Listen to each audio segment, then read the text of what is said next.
Hola, ¿qué tal amigos? En este caso vamos a hablar sobre el asma. Pero antes de ello quisiera contarles que en este canal voy a estar trayéndoles videos de salud, además de algunas comparativas de algunos instrumentos que normalmente utilizamos en el hospital. Así que estén atentos y suscríbanse. Además de eso, también pueden acá abajo en los comentarios escribir algunos temas que les gustaría que se toquen en los videos y con gusto se los traemos. Bueno, en este caso hablando del asma, les he hecho un índice relativamente sencillo en el cual vamos a hablar sobre qué es el asma, qué es un ataque de asma, cuáles son los síntomas que suele tener un paciente con un proceso asmático, cuáles también son las principales causas, cómo se trata, las medidas ambientales en las cuales suele un paciente tener más riesgo de tener un ataque de asma y los consejos para los pacientes asmáticos. Bueno, vamos con qué es el asma. Bueno, en resumen, es una enfermedad crónica de los bronquios con inflamación persistente.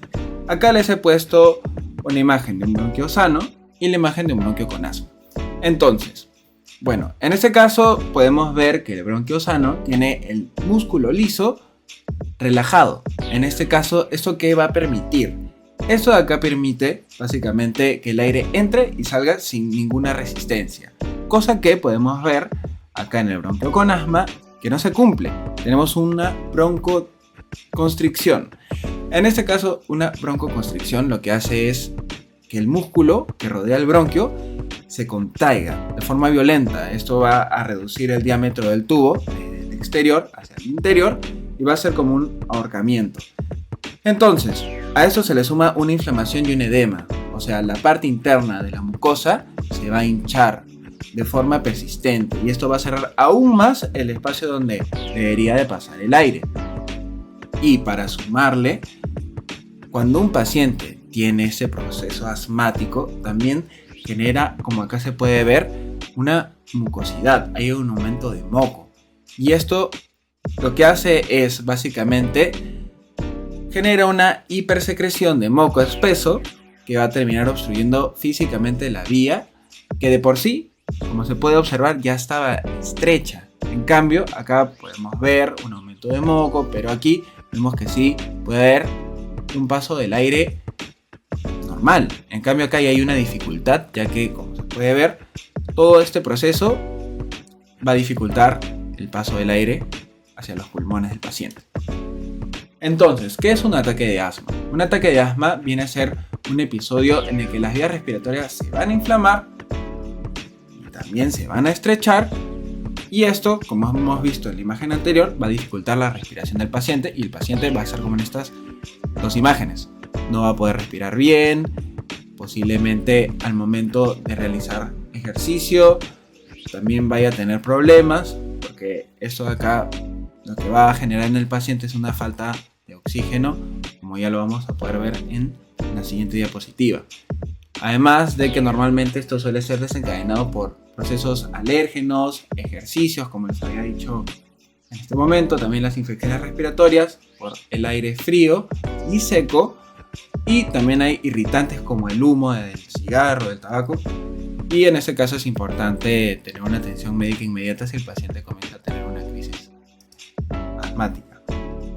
Bueno, como síntomas, como les estaba comentando, el paciente va a tener tos, va a tener falta de aire, va a tener sonidos agudos al respirar. Al momento de uno hacerle la auscultación con el estetoscopio, vamos a escuchar sibilantes, vamos a escuchar sonidos agudos. Vamos a también observar el paciente con una opresión en el pecho. Va a estar fatigado el paciente y va a tener una respiración rápida como compensación de la falta de aire, de la fatiga, de la opresión en el pecho. El paciente va a estar básicamente con una respiración agitada. ¿Cuáles son las causas principales para que un paciente tenga un proceso asmático o que el paciente tenga asma? En este caso pueden ser genéticas o ambientales. Dentro de las genéticas tenemos los antecedentes familiares y la susceptibilidad genética. ¿Qué quiere decir esto? Que si el paciente tiene un padre, un hermano, un primo que tenga asma, esto va a aumentar significativamente el riesgo de que este paciente desarrolle asma. Y bueno, la susceptibilidad genética es similar. Digamos, una persona nace con una predisposición genética a desarrollar el asma en alguna etapa de su vida. Y bueno, los ambientales suele ser por alérgenos, o sea, sustancias que van a desencadenar una respuesta alérgica en el organismo del paciente y van a ocasionar el asma, como el polen, los ácaros de polvo, al momento de limpiar, la caspa de los animales, como en los perros, en los gatos, también suele ocasionarse por el moho y por las cucarachas que al ser pisadas también desprenden en el aire.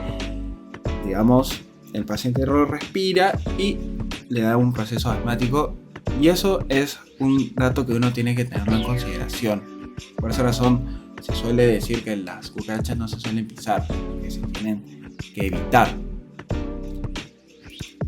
También, como otras causas, suelen ser las infecciones respiratorias. Tanto virales como los resfriados pueden desencadenar ataques de asma o también pueden empeorar los síntomas que el paciente está teniendo por un proceso asmático. También hay pacientes que al momento de hacer ejercicio, al momento de jugar fútbol, al momento de jugar algún deporte, suelen tener este problema asmático. Se suele desencadenar el asma al momento de realizar esto en ambientes fríos y secos en su mayoría. Y a pesar de que suene curioso, hay pacientes que por estrés emocional, por ejemplo, al dar un examen importante, tienen tanto estrés que puede esto también contribuir a tener un ataque de asma en ese momento. Entonces uno se pregunta, ¿y esto cómo se trata? ¿Cómo se trata el asma? Primero que todo, yo quiero resaltar que es muy importante que en el tratamiento se priorice que el paciente aprenda a reconocer los factores que desencadenan el asma en ellos. Es súper importante.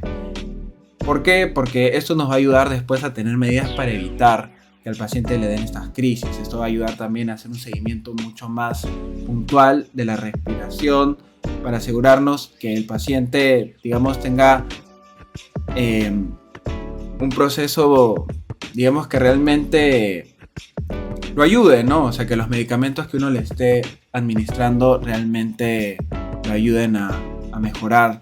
Y también es importante que este paciente vaya a consultas médicas. Si es que no se ha tratado nunca, es importante que vaya a programas de revisiones periódicas con su médico.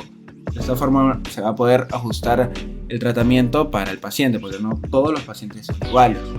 Entonces, en este caso he armado acá al costado un plan de control del asma que normalmente se suele utilizar en algunos hospitales y también a largo plazo, y como el uso de rescate, ¿no? O sea, en este caso tenemos un uso diario en el número 1 y preventivo. O sea, por ejemplo, los corticoides inhalatorios que utilizan los pacientes son de uso diario.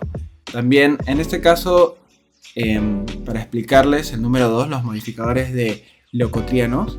Estos de acá ayudan básicamente a disminuir la cantidad de mucosidad que el paciente genera.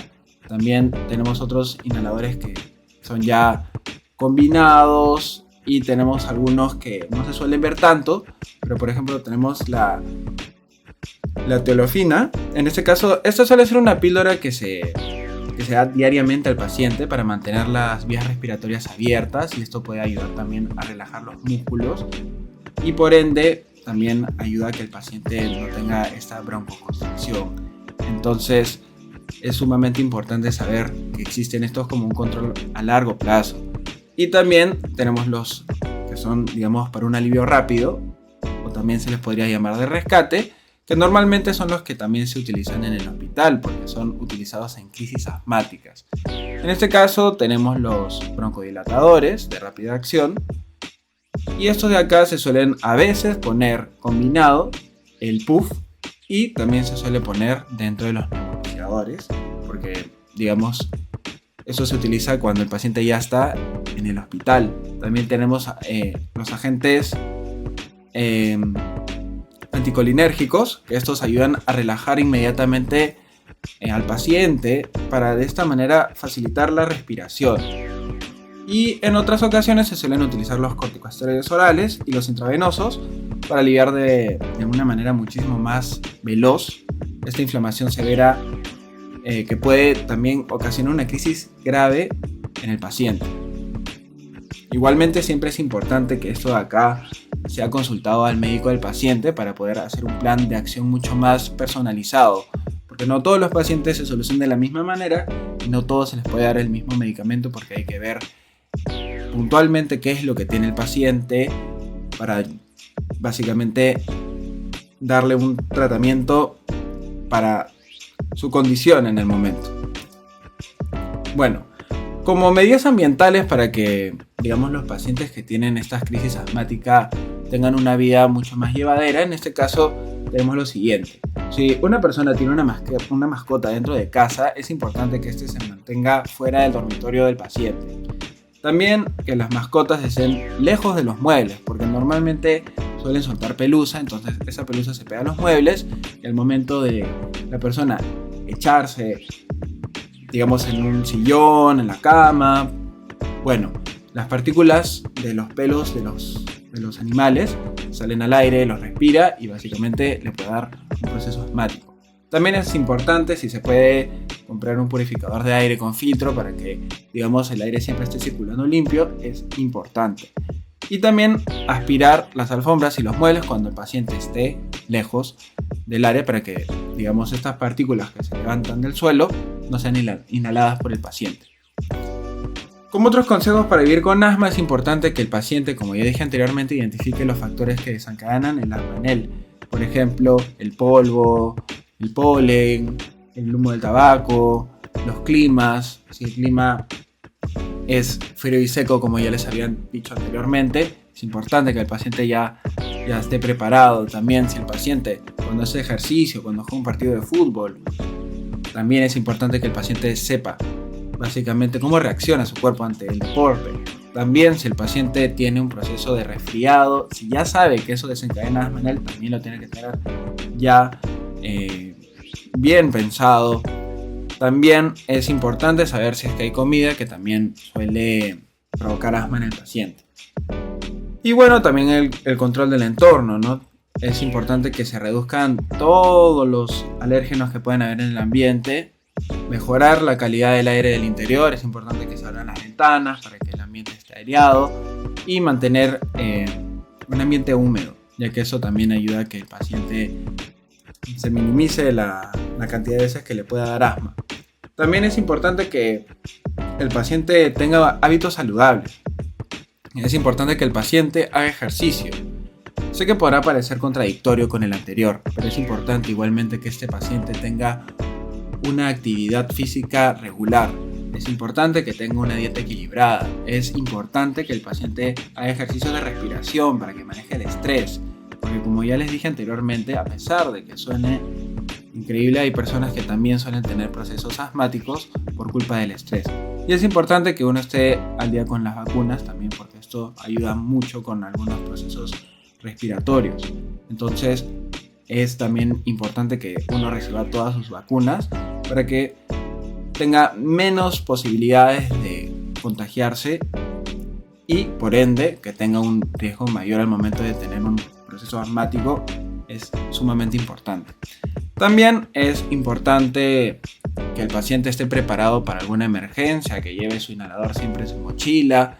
Si es que no sabe que tiene asma, pero sabe que sus padres tienen estos procesos asmáticos, que se vaya a revisar al doctor, al médico, para que de esta manera se prevenga alguna situación que uno no espera. Y también es importante que conozca los signos de una crisis y que ya esté preparado con el broncodilatador, con el bromuro, con el salbutamol. Es sumamente importante.